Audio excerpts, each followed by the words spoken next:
Assalamu alaikum masu kallon mu, muna cikin ci gaba da kawo muku bayani akan energy na episode namu na biyu kenan a cikin bayanin energy. Mun muku bayanin menene energy.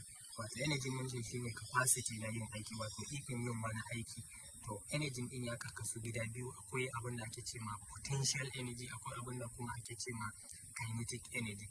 To misalan da na baku a darasin mu na farko na matashi da kuma ɗan yaro karami, to yanzu mun gane cewa babban yana da wato potential, wato ability ya yi wannan aikin. To yanzu kuma mukaddara muna da matasa guda biyu, dukansu shekarunsu ɗaya misali, kuma ƙarfinsu ɗaya, duka kuma daga ganinsu za su iya ɗaukan wannan buhun siminti.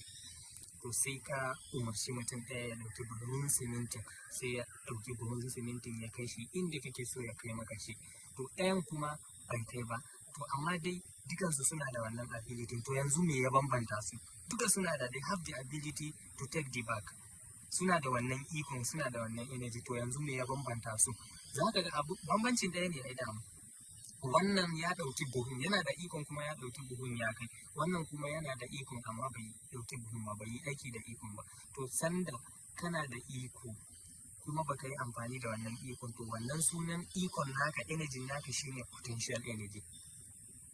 Kai da baka yi aikin ba, kana da ikon ka yi aikin amma baka yi ba, to wannan ikon naka shi ake kira wato potential energy. Shi kuma wanda yake da ikon yi kuma yana kan yin abun, to shi kuma ana kiran nashi energy, ana kiransa kinetic energy. Wannan shine bambanci tsakanin potential energy da kinetic energy. Potential energy dama energy ne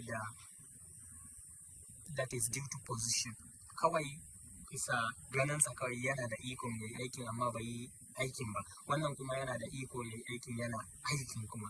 To bambancin shine kawai wannan yana aiki, wannan baya aiki, amma duka suna da ikon su yi aikin.